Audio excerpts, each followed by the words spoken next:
CBI ने मनीषा मामले को लेकर जांच शुरू कर दी है। भिवानी में मनीषा का शव पाया गया और इस मामले को लेकर कभी हत्या तो कभी आत्महत्या ये बातें होती रही। उसके बाद ये पूरी जांच सीबीआई को हैंडओवर की गई और जांच बड़े स्तर पर सीबीआई ने शुरू की है। जैसे जैसे समय बीत रहा है सीबीआई की जांच का दायरा लगातार बढ़ता जा रहा है। अब देखने की बात यह है कि कौन कौन से वो लोग हैं, कौन कौन से वो चेहरे हैं जो सीबीआई अपने टारगेट पर रखती है और सीबीआई के रडार में कौन कौन रेड स्पॉट देखने को मिलेगा, कौन कौन रेड स्पॉट के रूप में नोटिस होगा, यह सबसे अहम रहने वाला है। तो बीते दिन पहली बार सीबीआई की टीम पहुंची लोहारू में लोगों से बातचीत की गई। अब फिलहाल सीबीआई ने किस किस से बातचीत की है इस मामले को लेकर सीबीआई ने खुद तो जगजाहिर कुछ किया नहीं, लेकिन जो सूत्र है वो ये बताते हैं कि यहां पर पिता से 3 से 4 बार बातचीत की गई है और क्योंकि जाहिर सी बात है जिस पिता ने अपनी बेटी को खोया है उसके बयान बेहद ज्यादा जरूरी हो जाते हैं और सीबीआई की जो प्राथमिक जांच है वो शुरू हो चुकी है। आसपास के लोगों से पूछताछ अभी फिलहाल सूत्र बता रहे हैं कि सीबीआई ने शुरू कर दी है और जैसे जैसे समय आगे बढ़ेगा ये जांच का दायरा भी बढ़ता चला जाएगा। तो भिवानी में ये पूरा मनीषा मौत मामला देखने को मिला। अब ये हत्या है या आत्महत्या वो तो अब सीबीआई तय करेगी, क्योंकि जब मनीषा के पिता से पूछताछ सीबीआई ने की तो मनीषा के पिता का यह कहना था कि पुलिस की सुसाइड नोट वाली थ्योरी और कीटनाशक या फिर आत्महत्या वाली थ्योरी जो यहां पर दी जा रही है पुलिस की तरफ से, मनीषा के परिवार को इस थ्योरी में या फिर सुसाइड वाली थ्योरी में कोई भी इंटरेस्ट नहीं है, कोई भी बिल्कुल भी वो इस चीज को स्वीकार नहीं कर रहे हैं। इसमें कुछ भी तथ्य और सच दिखाई नहीं दे रहा परिवार को। लेकिन अहम बात यह है कि सीबीआई इस मामले को लेकर क्या सेंस करेगी। सीबीआई ने जो हमें जानकारी मिल पाई है, सीबीआई ने जिसकी दुकान से कीटनाशक खरीदा गया था, क्योंकि एक दुकान विक्रेता जो है उनका बयान भी सामने आया था कि हमारी दुकान से कीटनाशक खरीदा था मनीषा ने। इस पूरे मामले से पहले जब मनीषा का शव मिला उससे पहले उनकी दुकान पर वो गई थी, कीटनाशक खरीदा, उनका बयान दर्ज किया गया है। पिता के बयान जितनी बार अभी फिलहाल सीबीआई ने पूछताछ की है तो दर्ज हुए। साथ ही जिस स्कूल में मनीषा पढ़ाने का काम करती थी वहां पर जाकर भी सीबीआई ने पूछताछ की है और साथ ही साथ अब मेडिकल कॉलेज प्रबंधन भी अब हो सकता है कि जांच के घेरे में आ जाए आने वाले समय में, क्योंकि सीबीआई के टारगेट पर इस समय वो तमाम चीजें हैं जो कि सीबीआई को लगता है कि आने वाले समय में वो उनके रडार पर एक रेड स्पॉट नोटिस हो सकती है। सबसे बड़ी बात तो यह है कि सीबीआई ने जो जांच शुरू की है ये हत्या के एंगल से की है, क्योंकि इस मामले को लेकर पिछले कुछ समय में 2 नैरेटिव्स देखने को मिले, 2 बातें सामने आई कि ये मनीषा मामला जो है वो हत्या है या फिर आत्महत्या है। और अब सीबीआई के हाथ में क्योंकि जांच है तो सीबीआई निर्धारित ये करेगी कि हत्या या फिर आत्महत्या, वो भी जांच पूरी होने के बाद। अभी शुरुआती जांच है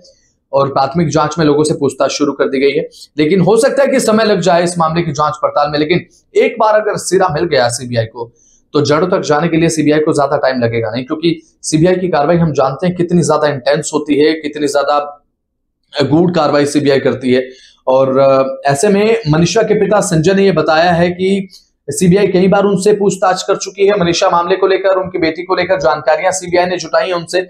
और मनीषा के लापता होने से लेकर शव मिलने तक और समाज में क्या क्या उन्हें सुनने को मिला, किसने उन्हें क्या क्या कहा, पुलिस ने कौन कौन से बयान दर्ज किए, पुलिस में आपने क्या बताया था और पुलिस की तरफ से कार्रवाई क्या हुई, ऐसी कौन सी चीज थी जिससे आप संतुष्ट नहीं थे और कहां आपको पुलिस की कार्रवाई में लगा कि पुलिस एक चूक कर रही है कार्रवाई में। ये तमाम चीजें जो हैं परिजनों से सीबीआई ने पूछी हैं। तो मनीषा के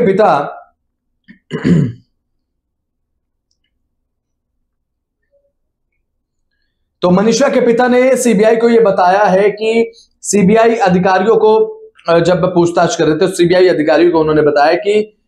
पुलिस की सुसाइड नोट में कीटनाशक दवा खरीदने के बाद आत्महत्या की थ्योरी पर बिल्कुल भी उन्हें विश्वास नहीं है, इसमें कोई जो सत्य है वो नजर नहीं आता। इतना बड़ा मामला होने के बाद 18 अगस्त को पुलिस ये बताती है कि सुसाइड नोट मिला था। यह मामला है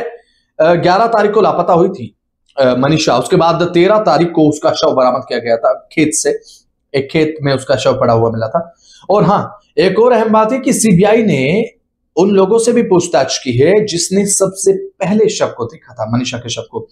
कि किस कंडीशन में था, आसपास उस समय कौन लोग मौजूद थे, किस तरीके का एनवायरनमेंट था, किस तरीके का वहां पर एक एनवायरनमेंट था जब वहां पर शव था, क्या क्या क्या चीज वहां पर पड़ी हुई थी, या फिर इन तमाम बातों को लेकर एक जांच के दृष्टिकोण से हम ये समझ सकते हैं कि सीबीआई ने सवाल तो पूछे ही होंगे। लेकिन इस समय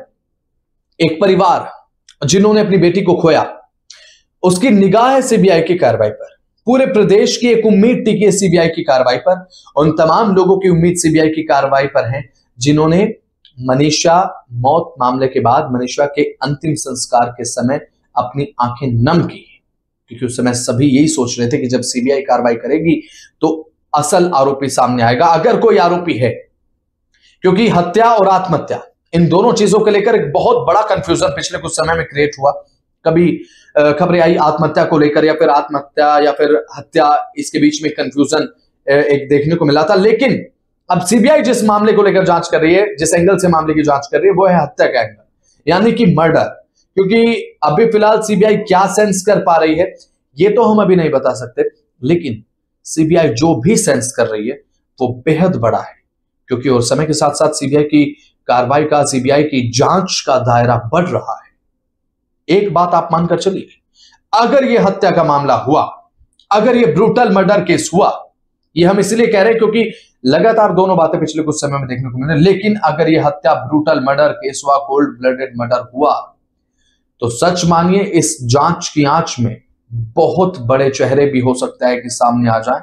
जिसकी कोई उम्मीद नहीं कर सकता। अब ऐसे में देखने की बात यह है कि सीबीआई के हाथ इस मामले में कहां तक पहुंचते हैं, बड़ी बारीकी से हमारी नजर भी बनी।